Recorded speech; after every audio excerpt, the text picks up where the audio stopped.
ቃል ኪዳን ደራሲ ጌታቸው አያልቄ ተራኪ ፋኑኤል አዳወር ቃል ኪዳን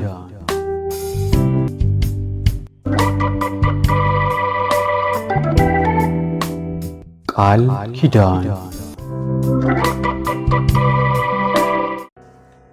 ቃል ኪዳን ክፍል 2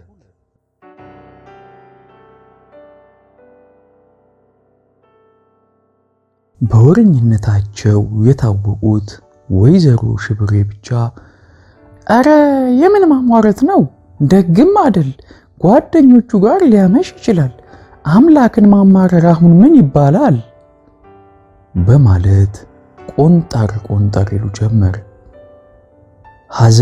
ሐዘንን ነው የሚወልደው ያለው ንግግሩ ትዝ አላቸው። ፈጣሪን አስከፍቼው ነው በገዛ እጄ በማለት በባላቸው መቃብር ላይ ተደፍተው ሲያለቅሱ ያመሹት ትዝ አላቸው። ምሽቱ እየገፋ ሲሄድ የበለጠ ተጨነቁ። ጎረቤቶቻቸው በየፖሊስ ጣቢያው በየሆስፒታሉ ዞረው ከሶስተኛ ፖሊስ ጣቢያ ባገኙት መረጃ መሰረት ትናንትና ማታ በመኪና አደጋ የተጎዱ ሰዎች በሚኒሊክ ሆስፒታል እንደሚገኙ ስለተነገራቸው ወደ ተጠቀሰው ሆስፒታል ሄደው አገኙት። በአስቸኳይ ደም ያስፈልገውም ስለነበር ሁሉም በፈቃደኝነት ደም ሰጥተው ዶሮ ከመጮሁ በፊት ተመለሱ። እናቱ ለያዥ ለገናዥ አስቸግረዋል።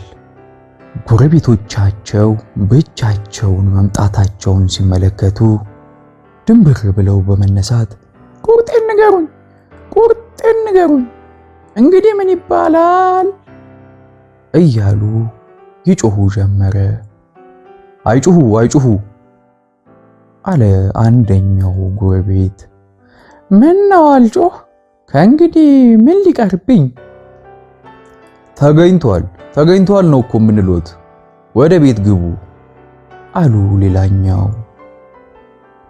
እዚሁ አርዱኝ፣ ቤትም እዚህም አንድ ነው አሉ አሮጊቷ። እንግዲህ ይስሙ፣ ልጆ ተርፏል። ጌታ ከጉድ ሰውሮታል። ፍሬን የበጠሰ መኪና እሱንና አንድ ሌላ ሰው ሲያስቀር 3 ሰው ገድሏል። እድለኛ ኖት።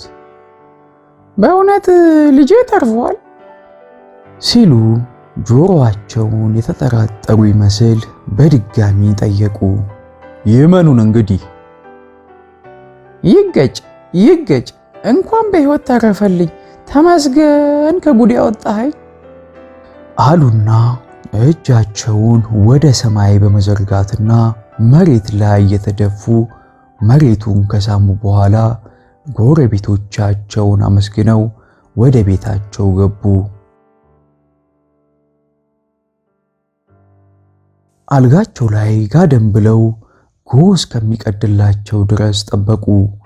ወገግ ሲልላቸው የጎረቤታቸውን ልጅ አስከትለው ተኝቶበታል ወደ ተባለው ሆስፒታል ሄዱ። ሆስፒታሉ ቅጥር ግቢ ያገኙትን ሰው ቢጠይቁም አጥጋቢ መልስ ሊያገኙ ስላልቻሉ ማንን እንደሚጠይቁ ግራ ገብቷቸው እንደቆሙ ነጭ ጋዋን ያጠለቀች ወጣት ነርስ ስላዩ ቀረብ ብለው ጠየቋት። ድንገተኛ ክፍል ጠይቃችኋል? አለች ነርሷ። ምኑን አውቄ ልጄ፣ የት ይሆን ይሄ የምትይኝ ቦታ? የመንፈስ ጭንቀት ያደረባቸው መሆኑን የተረዳችው ነርስ ጥላቸው መሄድ ለህሊናዋ ስለከበዳት ጥቂት አሰብ አድርጋ ተከተሉኝ ማዘር ብላ ይዛቸው ሄደች። ድንገተኛው ክፍል ገብታ ሁኔታውን አጣርታ ከተመለሰች በኋላ የምትፈልጉት ሰው ስሙ ማን ይባላል ስትል ፍርሃት እያላት ጠየቀቻቸው። ድጋፌ ነህ ድጋፌን ይስማሻዋ ነው። ነርሷ በፊቷ ላይ የመረጋጋት መልክ ታየባት። ፈገግ አለችና እሱስ ተርፏል ተከተሉኝ ካለች በኋላ ፈጠን ፈጠን በማለት ወደ ሁለተኛ ፎቅ የሚወስደውን ደረጃ መውጣት ጀመረች። ምን ሆነው አለች ነርሷ። ልጄ ነው፣ አንድ ልጄ፣ የሙት ልጄ ነው። አይዞት አይዞት ተርፏል። ከተገጩት ሰዎች መካከል በደህና ሁኔታ የሚገኘው እሱ ነው። ይባርክሽ ልጄ፣ ከክፉ ነገር ይሰውርሽ አሉ ወይዘሮ ታፈራው ደህና ወሬ በመስማታቸው ከልባቸው በመደሰት። 3 ክፍሎችን አልፋ 4ኛው ክፍል ስትደርስ እንዲጠብቋት ነግራቸው ወደ ክፍሉ ገባች። ጥቂት ከቆየች በኋላ ከሌላ ነርስ ጋር እየተሳሳቁ ሲወጡ አሮጊቷ ጨንቋቸው ሲንቆራጠጡ ተመለከተቻቸው። እማማ። አቤት ልጄ። በጣም ደህና ነው። አሁን ስለደከመው እንቅልፍ ወስዶታል። ገብተው ሊያዩት ይችላሉ ብላቸው ተሰናብታቸው ሄደች። ያክብርሽ ልጄ፣ ያሰብሽውም ላልሽ በማለት መርቀዋት ወደ ክፍሉ ገቡ። በክፍሉ ውስጥ 4 በሽተኞች ተኝተዋል። አይኖቻቸውን በ4ቱም አልጋዎች ላይ አሳርፈው በመጨረሻ ጭንቅላቱ በፋሻ ወደ ተጠቀለለው በሽተኛ አመሩ። ይላሉ 3 አስታማሚዎች ከሚያስታምሟቸው በሽተኞች ጎን ቁጭ ብለው። ድጋፌነህ እንቅልፍ ወስዶታል። ቶሎ ቶሎ ይተነፍሳል። ልጄ ድጋፌ አሉ። ሌላዋ ነርስ እጇን ባፏ እየመታች ዝም እንዲሉ ነገረቻቸው። በ4 ማዕዘን የሚወርደውን እንባቸውን ሊያቆሙት አልቻሉም። ነርሷ ቀስ ብላ በመጠጋት አያልቅሱ እንጂ ማዘር፣ እንቅልፍ ላይ ነው፣ ድካም ነው እኮ አለቻቸው። ሳግ እያነቃቸው እሺ ልጄ፣ እዚህ ቦታ መጥቶ ዛሬ ሬሳውን አልነበረም የማገኘው አሉና በነጠላቸው ጫፍ እንባቸውን ጠራረጉ። የአንዱ በሽተኛ አስተማሚ ነጠላዋን አስተካክላ ያስቀመጠችበትን ወንበር አንስታ ድጋፌነህ አልጋ አጠገብ አስቀመጠች። ኑ እዚህ አረፍ ይበሉ አለችና እሷ ግድግዳ ተደግፋ ቆመች። ምስጋናቸውን ከገለጹ በኋላ ጉንጫቸውን መዳፋቸው ላይ በማድረግ ጭብጥ ብለው ተቀመጡ። ሌሊቱን ሳይተኙ ቢያድሩም እንቅልፍ አልመጣባቸውም። እንኳን አተረፈልኝ፣ ጥፋተኛዋ እኔ ነኝ፣ ፈጣሪን አስከፍቼዋለሁ። ከእንግዲህ ወዲህ የምን ለቅሶ፣ ተራዬ እስከሚደርስ መጠበቅ ነው። ሐዘንን ነው የሚጨምረው ያለኝ እውነቱን ነው በማለት ያስባሉ። ወንበሩ ላይ ጭብጥ እንዳሉ የፓርላማ ሰዓት ሲጮህ ገረማቸው። ተመን ጊዜው 6 ሰዓት ሞላ አሉ። እህል ከቀመሱ 24 ሰዓት ቢሆናቸውም ረሃብ አልተሰማቸውም። ለካስ የጭንቅለት ረሃብም ይጠፋል። ለልጃቸው በክንዱ የሚሰጠውን ግሉኮዝ ምን ጥቅም እንዳለው ባለማወቃቸው እህል ሳይቀምስ ልጄ እኔ ድፍት ልበልልህ ሲሉ በድንገተኛ ተኛበት አልጋ ስለተንጫጫ አንገታቸውን ቀና አድርገው ሲመለከቱ ድጋፌነህ ከእንቅልፉ ነቅቶ ግራ በመጋባት ያለበት ሁኔታን ይመለከታል። ቤት ውስጥ እንዳልሆነ ተረድቷል። የተፈጸመውን ሁኔታ ግን ሊያስታውስ አልቻለም። እናቱም ስለተመለከታቸው ሁኔታውን ሊጠይቃቸው ፈለገ፣ ግን ከድካም ስላልተላቀቀ አቅም አነሰው። አይዞህ ልጄ ተርፈሃል አሉ እናቱ። አይኑን ከማቁለጭለጭ በስተቀር ምንም መልስ አልሰጣቸውም። በሕይወት አለው ሲሉ መሞት ሩቅ ማለትም የሚሆን ሳይታወቅ ትምህርቱን ለመጨረስ የመጨረሻውን ፈተና የሚቀበለው ከ3 ቀን በኋላ ነበረ። ይህችን ቀን ድጋፌነህ ለብዙ ዓመታት በናፍቆት ሲጠብቃት ቆይቶ ነበር። ይህች የተስፋ ቀን ድጋፌነህ አልፎ ፈተናውን በክብር ውጤቱን ጨርሶ የአባቱን አደራ ከፍጻሜ አድርሶ ለፍተው ግረው ያሳደጉትን እናቱን ለመርዳት ደህና ሥራ ይዞ ደህና ኑሮ ለመኖር እጅግ ያለ መጠን የሚወዳትን ፀሐይ አሰፋን ለማግባት ልጅ ወልዶ ለመሳም ነበር ምኞቱ። ይህ ነበር ምኞቱ። ምኞት ግን ምኞት ሆና ቀርታለች። የሕይወት ዕጣ፣ የኑሮ ጣጣ። ሕይወት እንደ አጭር ብርድ ልብስ ናት። ኩርምት ብለው ካልተገኙ የማይበቃ አይነት ልዘርጋ ካሉ እግር ይበርዳል። እግር ሊሸፍን ቢሉ ከአንገት በላይ ባዶ ይሆናል። ሕይወትም እንዲህ ናት። አንዱ ሲሞላ ሌላው ይጎድላል። ለሁሉም ግን ትዕግስት በትግል የምታለፍ ሕይወት ጣፋጭ ናት። ድጋፌነህ ሌላ 10 ዓመት አንድ ችግር የፈተና ጊዜ ይጠብቀዋል። ትዕግስት ያሸዋል። ውጣ ውረድ ያለፈች ሕይወት ጣዕም አላት።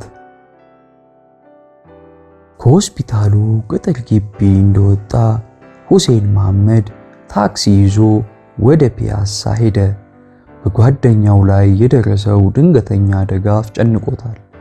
ግራ በተጋባ ሁኔታ ምን ማድረግ እንደሚገባው እያሰላሰለ በአቅራቢያው አጠገብ ካለው ቡና ቤት ውስጥ ገብቶ ቡና በወተት አዘዘ።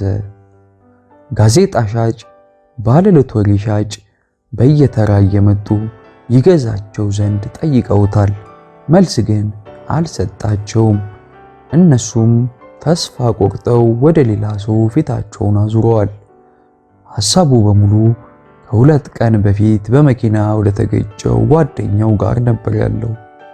ድጋፌነህ እድልህ ነው ወይንስ ለችግር ተብለህ ከችግር እንዳትወጣ ለዘላለም ያሰብከው እንዳይፈጸም ተፈርዶብህ ወደዚህ ዓለም የመጣህ ሰው ነህ? የሚገርም ነው። ለማን ምን ተብሎ ይነገራል? ፈተና ለመውሰድና ትምህርትህን ለመጨረስ 3 ቀን ሲቀርህ እስከዛሬ የደከምክበትን የሥራህን ፍሬ ለማየት 72 ሰዓት ሲቀርህ ይህ አደጋ መድረሱ ምን ይባላል?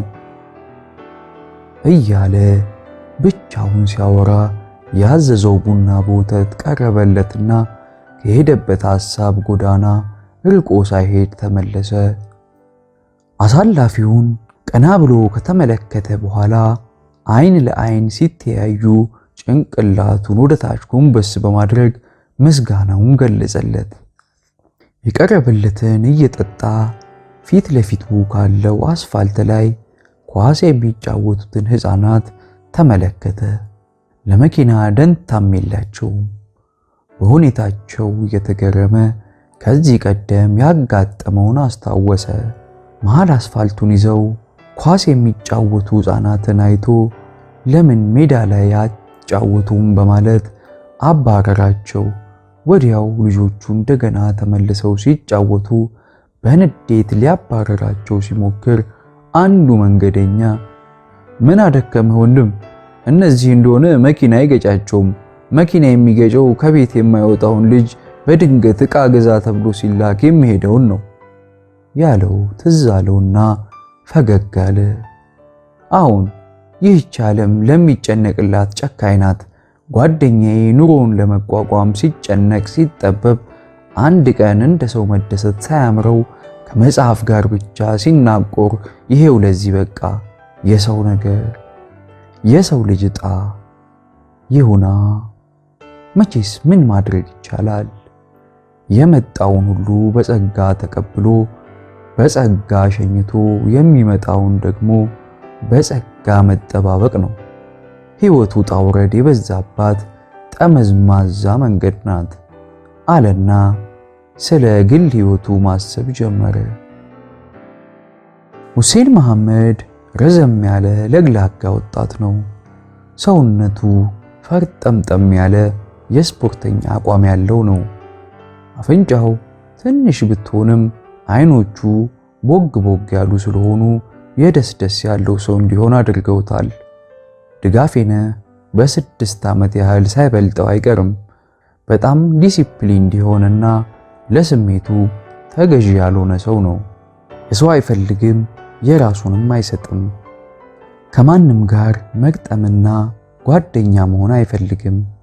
ከድጋፌ ጋር የተዋወቀው በዩኒቨርሲቲ የመጀመሪያ ዓመት ተማሪዎች እያሉ ነበር።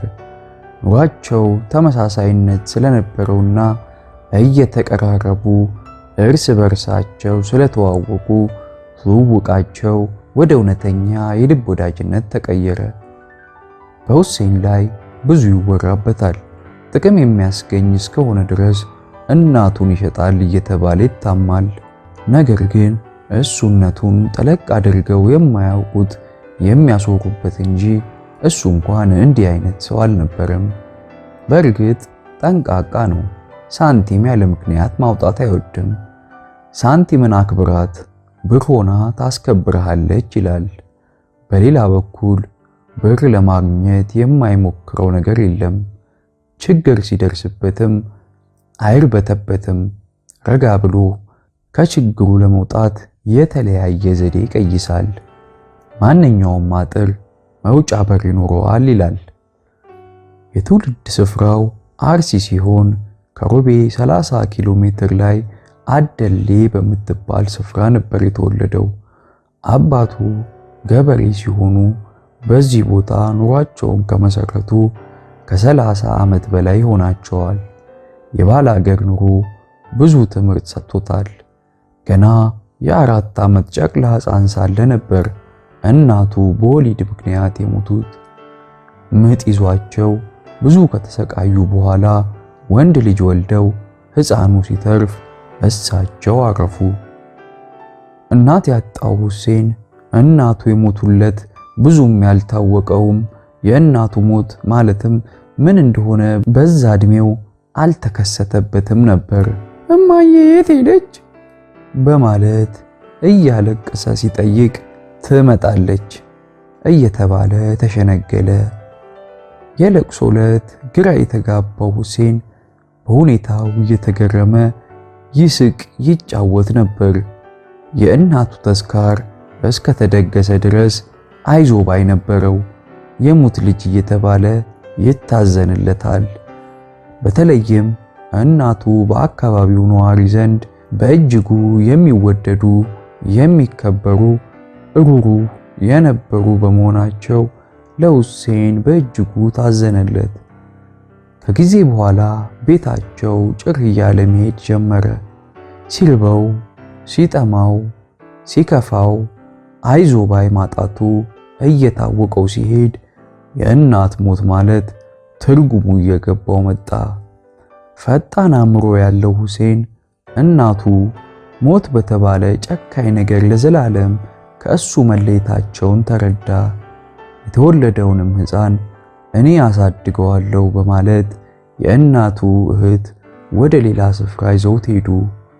አባትና ልጅ የብቸኝነት ኑሯቸውን ሊገፉት አልቻሉም። የሚበላ ማማረጥ ቀረ። በጣም ስለተቸገሩ ከሚያገኙት ቆጥበው በዓመት የሆነ ምንዳ ለመስጠት ተስማምተው አንዲት ረዳት ቀጠሩ። ያም ቢሆን እንደ ጥንቱ መኖር ከቶንም አልተቻላቸውም። ሁሴን የሚያስቸግር ሕፃን አልነበረም። ያገኘውን በልቶ ከጓደኞቹ ጋር ሊጫወት ይሄዳል። የሚገርመው የሚበላ ነገር ቢያጣ ከሰው ቤት ሄዶ መብላት አይወድም። እድሜው ከፍ እያለ ሲል በአቅራቢያው ከሚገኝ የቄስ ትምህርት ቤት ገብቶ ይማር ጀመር። አባቱ በሚስታቸው ሞት ቅስማቸው ስለተሰበረ ኑሮ አልስማማ አላቸው። አንበሳ የመሰሉትና ግርማ ሞገሳቸው የነበረው ሰውነታቸው በተወሰነ በአጭር ጊዜያት ጎበጠ። የ60 ዓመት ሽማግሌ መስለው ታዩ። ኑሮ ነውና ተስፋ ሳይቆርጡ እንዳዘኑና እንደተከዙ 3 ዓመታት አሳለፉ። ሁሴን የ7 ዓመት ልጅ ቢሆንም በአቅራቢያው ትምህርት ቤት ባለመኖሩ ከብት ማገድ ዕጣ ክፍሉ ሆነ። የአባትና የልጅን ስቃይ የተረዱት የአካባቢው ሽማግሌዎች አቶ መሐመድ ሚስት ካላገቡ ኑሮውን ሊገፉት እንደማይችሉ ስለተገነዘቡ ይህች ናት የተባለች ሴት ከአቅራቢያቸው ካሉት መንደሮች ሲያስፈልጉ ብቸኛ ሆና የተቀመጠች ሴት ስላገኙ ማንነቷን በሚገባ አጣርተው ካወቁ በኋላ ተሰብስበው በመሄድ አማከሯቸው። በመጀመሪያ እምቢ ብለው አስቸግረው ነበር። ኋላ ግን ለዘብ እያሉ መሄድ ጀመሩ። ከእንግዲህ ምን ሊፈይድልኝ? ምን ያህል ዕድሜ ቀረኝና ነው በስተርጅና ሚስት የማገባው? አሉ ሪዛቸውን እየሳቡ። አሁን አረጀው ነው የምትል? ስማ ወዳጄ፣ ስለ ራስህ ብቻ ማሰብ የለብህም። ልጅህም ያለ እናት እንዴት እንደሚሰቃይ ማየት አለብህ። መቼም ሁላችንም ለሞት ነው የተፈጠርነው። ከሞት የሚቀር ማንም የለም። ለአንተም ሚስት ለልጅህም እናት ልትሆን የምትችል የአላህ ፍቅር ያደረባት ዘሯ የተባረከ ሴት ነው የመረጥንልህ አሉ ከሁሉም ሸምገል ያሉት። አይ እኔ እንኳን ሚስቴ ተንተራሰችውን ክንዴን ማንም ላይ እንተራሰው የሚስቴን ከንፈር የሳመው ከንፈሬ ሌላ ላይ ስም ሚስቴን የተመኘው ልቤ ሌላ ሴት ላይ መኝ አላህ ምስክሬ ነው። ቃል ለራሴ ገብቼ ነበር። ግና ለኔ አስባችሁ ተቸግራችሁ እንዲህ ካልሆነ ካላችሁኝ መቼስ ምን አደርጋለሁ? ደግሞም ለኔ ደጉን እንጂ ክፉን እንደማትፈልጉ አምናለሁ። ሻህና ሁሴን ይርዱህ። ሚስትህ ለኛ እህታችን መመኪያችን አልነበረች? ግና ቀኗ ደረሰና አላህ ጠራት ቢወዳት እንጂ አሉ ሽማግሌው። በዚህ ተስማምተው ከጥቂት ቀናት በኋላ ሁለተኛውን ሚስት አገቡ። ሴትየዋ የቀይዳማና መልከ መልካም ትሁን እንጂ ፊቷን ትኩር ብሎ ማየት የማይቻል የምትከብድ ሴት ነበረች። ሁሴንም ሆነ አባቱ አዲሷ ሚስት ከገባች ጊዜ ጀምሮ ኑሯቸው እየተሻሻለ መጣ። ጠግቦ ማደር ተጀመረ። ሰውነቱ እየፋፋ እያማረበት ሲመጣ አባቱ እንዲያገቡ የገፋፋቸውን ሰዎች ማመስገን ጀመሩ። እንጀራ እናቱ ሁሴንዬ በማለት እያቆላመጠች ነበር የምትጠራው። ሁሴንም ሁለተኛ እናት በማግኘቱ ተደሰተ። ዓለም ወረተኛ ናትና ሁሉ ነገር ወረት ሆኖ አለፈ። ደስታው ብዙም ሳይቆይ ወደ ሐዘን ተቀየረ። የሴትየዋ ፍቅር ቀስ በቀስ ወደ ጥላቻ እየተቀየረ ሄደ። ሁሴንን እንደ አባቷ ገዳይ ጠምዳ ያዘችው። ሻና ሁሴን በአጭር ያስቀሩህ ትላለች። ቀኑ ጨለመባት። በሕፃንነቱ የተለዩት እናቱ የበለጠ አንጀቱ ውስጥ ገብተው አሰቃዩት። በአንጻሩ አባቱ ኑሮ ስለተስማማቸው ሚስታቸውም ከቀን ወደ ቀን እየወደዷት ሄዱ። ልጃቸው በሞራልም በሰውነትም ወደቀ። ለልጃቸው ደንታ ቢስ ሆኑ። የሚስታቸውን ደግነቷ እንጂ ክፋቷ አልታየህም አላቸውና በፍቅር ጭራሽ ታወሩ። የትምህርት ፍቅር፣ የቤተሰብ ፍቅር የጠማው ሁሴን ከእንጀራ እናቱ ጋር አብሮ የመኖር ተስፋው መነመነበት። ያለ ጥፋቱ ጥፋት፣ ያለ ወንጀሉ ወንጀል እየተሰጠው ጀርባው እስከሚቆስል ይገረፍ ጀመር። ሁኔታውን በቅርብ የሚያውቁ ጎረቤቶች አዘኑለት። ከንፈር ከመምጠጥና ወላጅ እናቱን እያነሱ ሆዱን ከማባባት በስተቀር ምንም ሊፈይዱለት አልቻሉም። ሻህና ሁሴን ይርዱህ ይሉታል። አንድ ቀን ማታ ባላጠፋው ጥፋት ተወንጅሎ ተገረፈ። ምንም እንዳላጠፋ የሚያውቀው ትንሹ ሁሴን ተስፋ ቆረጠ። መደቡ ላይ ጥቅልል ብሎ ተኝቶ ምን ማድረግ እንዳለበት ማሰላሰል ጀመረ። የት እንደሚሄድም አሰበ። ስለ አዲስ አበባ ሲወራ የሚሰማው አንጎል ውስጥ ተመላለሰበት። ግን ማጋ የት ይሄዳል? አወጣና አወረደ። የእናቱ እህት ቤት እስከዚያ የሚያወላዳ አልነበረም። በመጨረሻ እድሉ ወደ መራው ቦታ ለመሄድ ወሰነ። ጠዋት ተነስቶ ከብቶቹን ካሰማራ በኋላ ፊቱን ወደ መንደሩ ሳያዞር ገሰገሰ።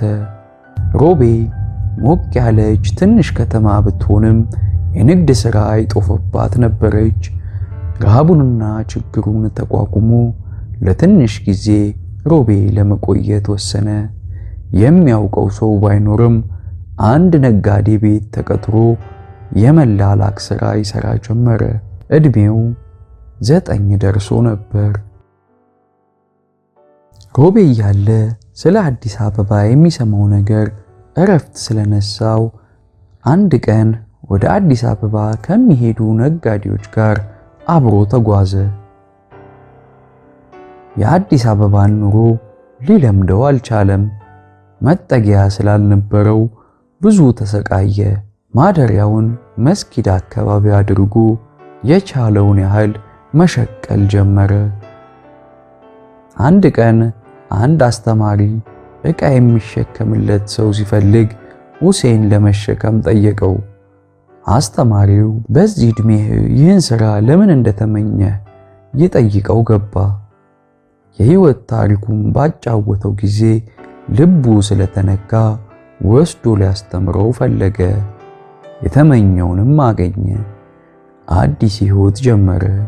የናፈቀውን ትምህርት አገኘ። የአስተማሪውን ቤት እያጸዳ እየተላላከ ትምህርቱን ተያያዘው። ባለው የትምህርት ፍቅር እንዲሁም ያልገባውን የሚያስረዳው በማግኘቱ በ2 ዓመት ጊዜ ውስጥ 4ኛ ደረሰ። ደስ ብሎት ሲኖር ያላሰበው ዱብዳ ተፈጠረበት።